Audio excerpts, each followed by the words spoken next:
साथियों, आज मैं आपसे एक ऐसे मुद्दे पर बात करने आया हूं जो सीधा आपकी और आपके बच्चों की सांसों से जुड़ा है।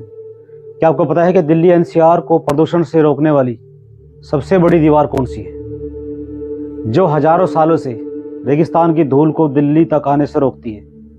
यही वो अरावली पर्वत श्रेणी है जो हमारे मौसम को संतुलित रखती है, भूजल को संतुलित रखती है और हवा को साफ रखती है। लेकिन आज इसी अरावली पर्वत श्रेणी का अस्तित्व केंद्र सरकार और सुप्रीम कोर्ट के आदेश के बाद खतरे में पड़ गया है, क्योंकि केंद्र सरकार कहना है कि और सुप्रीम कोर्ट कहना है कि जो 100 मीटर से कम भू संरचना है उसे पहाड़ नहीं माना जाएगा। जबकि अरावली पर्वत श्रेणी का 800 किलोमीटर जो पर्वतमाला है वो ज़्यादातर 100 मीटर से कम ही है। 90% पर्वतमाला 100 मीटर से कम है।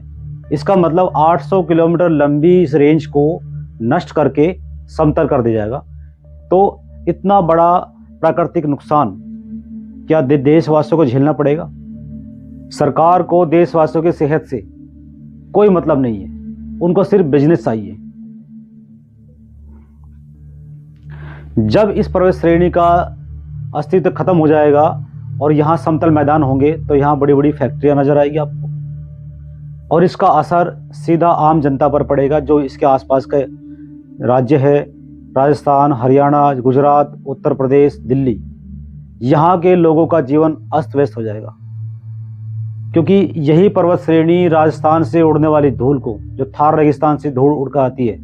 साथियों, अरावली पर्वत श्रेणी दिल्ली एनसीआर, हरियाणा, राजस्थान, गुजरात के लिए बहुत ही महत्वपूर्ण है, क्योंकि यहाँ के पर्यावरण को संतुलित रखने में अरावली का बहुत बड़ा हाथ है। और राजस्थान के थार रेगिस्तान से उड़कर आने वाली धूल सीधा हिमालय तक पहुंचेगी। बीच में कोई रोक टोक भी नहीं होगी, क्योंकि उसको रोक लेगा, क्योंकि यही पर्वत श्रेणी है जो उस धूल को आने से रोकती है। जब हिमालय तक पहुंचेगी तो वहां ग्लेशियर पिघलेगी, क्योंकि मिट्टी मिलने से सारी बर्फ पिघल जाएगी। उसके बाद क्या होगा? बाढ़ आना शुरू हो जाएगी। क्या सरकार का ध्यान इस तरफ नहीं है? जब यह पर्वत श्रेणी हट जाएगी तो इसके साथ बड़ी मात्रा में जंगल भी कटेंगे, और जंगल कटने का मतलब है कि पर्यावरण को नुकसान पहुंचाना। और नुकसान होने के बाद, जंगल कटने के बाद क्या होगा? प्रदूषण बढ़ेगा, आसपास के राज्यों में प्रदूषण बढ़ेगा, लोगों में बीमारी का खतरा पैदा होगा।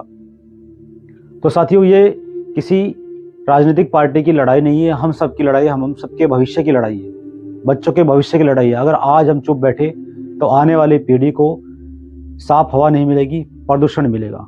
तो चुप मत बैठिए, आवाज उठाइए। अरावली बचाओ, भविष्य बचाओ।